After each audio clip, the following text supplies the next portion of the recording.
CM DCM ನಡುವೆ power sharing fight ತಾರಕಕ್ಕೇರ್ತಾ ಇದೆ. ಸಿದ್ದರಾಮಯ್ಯ ಮತ್ತು ಡಿಕೆಶಿ ಬಣಗಳ ನಡುವೆ ಕುರ್ಚಿ ಕದನ ದಿನದಿಂದ ದಿನಕ್ಕೆ ಕಾವೇರುತ್ತಲೇ ಇದೆ. ಹೀಗಾಗಿ ಸಿಎಂ ಪಟ್ಟದ ಫೈಟ್ಗೆ ಹೈಕಮಾಂಡ್ ಅಧಿಕೃತವಾಗಿ ಎಂಟ್ರಿ ಕೊಟ್ಟಿದ್ದು ಎರಡೂ ಬಣಗಳಿಗೆ ಎಐಸಿಸಿ ಅಧ್ಯಕ್ಷರಾಗಿರೋ ಮಲ್ಲಿಕಾರ್ಜುನ ಖರ್ಗೆ ಖಡಕ್ ಸಂದೇಶ ನೀಡಿದ್ದಾರೆ. ರಾಜ್ಯದಲ್ಲಿ ತಾರಕಕ್ಕೇರಿದ power sharing fight. CM DCM ಬಣ ಬಡಿದಾಟಕ್ಕೆ ಹೈಕಮಾಂಡ್ ಗರಂ. ಡಿಸಿಎಂ ಡಿಕೆ ದಿಢೀರ್ ದೆಹಲಿ ಪ್ರವಾಸದಿಂದ ಸಂಚಲನ.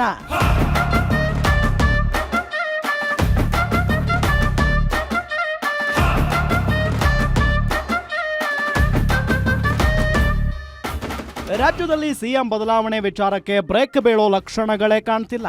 ಹೈಕಮಾಂಡ್ ಎಲ್ಲ ತೀರ್ಮಾನ ತೆಗೆದುಕೊಳ್ಳುತ್ತದೆ ಅಂತ ಸಂದೇಶ ನೀಡಿತ್ತು. ಆದರೂ ಕೂಡ ಸಿಎಂ ಡಿಸಿಎಂ ಬಣದ ನಾಯಕರಿಂದ ಪದೇ ಪದೇ ಹೇಳಿಕೆಗಳು ಕೇಳಿ ಬರ್ತಿವೆ. ಅಲ್ಲದೆ ಸಿಎಂ ಸಿದ್ದರಾಮಯ್ಯ ಕೂಡ ಅಧಿವೇಶನದಲ್ಲಿ ನಾನೇ 5 ವರ್ಷ ಸಿಎಂ ಎಂದಿದ್ರು. ಹೀಗಾಗಿ ಡಿಸಿಎಂ ಡಿಕೆ ಶಿವಕುಮಾರ್ ಕೂಡ ಹೈಕಮಾಂಡ್ ಜೊತೆಗೆ ಒಪ್ಪಂದ ಆಗಿದೆ ಎಂದು ಹೇಳಿಕೆ ನೀಡಿದ್ರು. ಇದರಿಂದ ರಾಜ್ಯದಲ್ಲಿ ಮತ್ತೆ ಕುರ್ಚಿ ಕದನ ಜೋರಾಗಿದ್ದು ಹಲವು ಗೊಂದಲಗಳಿಗೆ ಕಾರಣವಾಗಿದೆ. ಹೀಗಾಗಿ ಇದೆಲ್ಲದರ ವಿರುದ್ಧ ಎಐಸಿಸಿ ಅಧ್ಯಕ್ಷ ಮಲ್ಲಿಕಾರ್ಜುನ ಖರ್ಗೆ ಎರಡು ಬಣದ ಮೇಲೆ ಗರಂ ಆಗಿದ್ದಾರೆ. ಅಲ್ಲದೆ ಕಾಂಗ್ರೆಸ್ ಯಾರೋ ಒಬ್ಬ ನಾಯಕನಿಂದ ಬೆಳೆದಿದ್ದಲ್ಲ. ಹೀಗಾಗಿ ಯಾರೊಬ್ಬರು ನನ್ನಿಂದ ಅಧಿಕಾರಕ್ಕೆ ಬಂತು ನಾನೇ ಪಕ್ಷ ಕಟ್ಟಿದ್ದೇನೆ ಅಂತ ಹೇಳಬಾರದು. ಕಾರ್ಯಕರ್ತರು ಕೂಡ ಒಬ್ಬರಿಂದಲೇ ಪಕ್ಷ ಇದೆ ಎನ್ನಬಾರದು ಅಂತ ಖಡಕ್ ಸೂಚನೆ ಕೊಟ್ಟಿದ್ದಾರೆ. ಹೈಕಮಾಂಡ್ ಮಾಡಿದ್ದಾರೆ ಗೊಂದಲ ಅವರೇ ಇಲ್ಲೇ ಲೋಕಲ್ ಸೃಷ್ಟಿ ಮಾಡ್ಕೊಳ್ತಾ ಇದ್ದಾರೆ.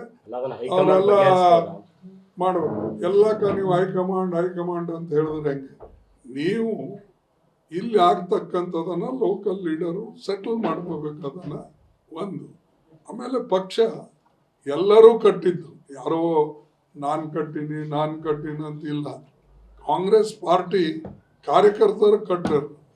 ಕಾಂಗ್ರೆಸ್ ಯಾವಾಗಲೂ ಕೂಡ ಯಾರೇ ಲೀಡರ್ ಬಂದ್ರು ಅವರಿಗೆ ಕಾಂಗ್ರೆಸ್ ಕಾರ್ಯಕರ್ತರು ಸಪೋರ್ಟ್ ಮಾಡ್ತಾರೆ. ಅದಕ್ಕೆ ಯಾರು ನನ್ನಿಂದಾಗಿದೆ ಅಂತ ಯಾರು ಹೇಳಬಾರ್ದು. ಸಿಎಂ ಸಿದ್ದರಾಮಯ್ಯ ಮತ್ತು ಡಿಸಿಎಂ ಡಿಕೆ ಶಿವಕುಮಾರ್ ನಡುವೆ ನಡೀತಾ ಇರೋ ನಾಯಕತ್ವ ಬದಲಾವಣೆ ವಿಚಾರ ಹೈಕಮಾಂಡ್ಗೂ ದೊಡ್ಡ ತಲೆನೋವಾಗಿದೆ. ಈ ಹಿಂದೆ ಇಬ್ಬರು ನಾಯಕರನ್ನ ದೆಹಲಿಗೆ ಕರೆಯಿಸಿ ಮಾತನಾಡುತ್ತೇವೆ ಎಂದಿದ್ದ ಮಲ್ಲಿಕಾರ್ಜುನ ಖರ್ಗೆ ಇದೀಗ ಎರಡೂ ಬಣಕ್ಕೆ ಖಡಕ್ ಸಂದೇಶವನ್ನೇನೋ ನೀಡಿದ್ದಾರೆ. ಆದರೆ ಇದರ ನಡುವೆ ಡಿಸಿಎಂ ಡಿಕೆ ಶಿವಕುಮಾರ್ ದೆಹಲಿ ಪ್ರವಾಸಕ್ಕೆ ಮುಂದಾಗಿದ್ದಾರೆ.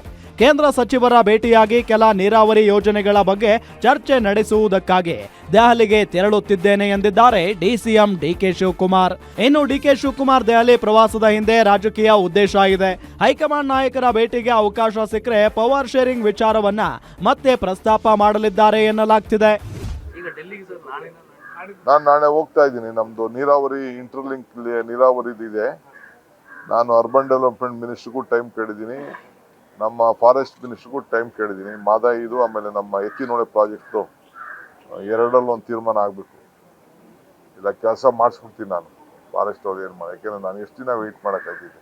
ನೀರನ್ನ ತುಮಕೂರವರೆಗೂ ತರಲಿಲ್ಲ ಅಂದರೆ ಇನ್ನು ಜನ ಹೊಡಿತಾರೆ ನನಗೆ. ಕೋಲಾರವರು, ಚಿಕ್ಕಬಳ್ಳಾಪುರದವರು ಮೇಕೆದಾಟು ಅದಕ್ಕೆಲ್ಲ ಪ್ರಿಪ್ರೇಷನ್ ಮಾಡ್ತಾ ಇದ್ದೀವಿ. ಎಲ್ಲ ಕರೆಕ್ಟಾಗಿ ನಾವು ಫೈಲ್ ಮಾಡಬೇಕಲ್ಲ. ಮೇಕೆದಾಟಿಗೆ ನಾವು DPR ಫೈಲ್ ಮಾಡಬೇಕು, ಅದೆಲ್ಲ ಇದೆ. ಅದು ಅವ್ರ ಗಮನಕ್ಕೆ ತರ್ತೀವಿ ನಾವು.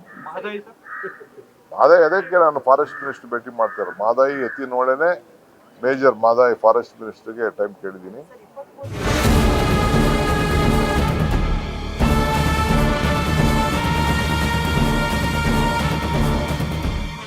ಸಿಎಂ ಸಿದ್ದರಾಮಯ್ಯ ಮತ್ತು ಡಿಸಿಎಂ ಬಣದ ಬಗ್ಗೆ ಅಸಮಾಧಾನ ಹೊರಹಾಕಿರೋ ಹೈಕಮಾಂಡ್ ಯಾವುದೇ ಗೊಂದಲ ಸೃಷ್ಟಿ ಮಾಡಿಲ್ಲ.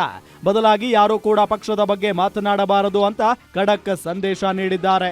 ಇತ್ತ ಡಿಸೆಂಬರ್ ಕೊನೆ ವಾರದಲ್ಲಿ ಡಿಕೆಶಿಗೆ ಹೈಕಮಾಂಡ್ ಗುಡ್ ನ್ಯೂಸ್ ಕೊಡುತ್ತಾ ಅನ್ನೋದನ್ನ ಕಾದು ನೋಡಬೇಕಿದೆ. Durgesh Nayak, political bureau, guarantee news, Bengaluru.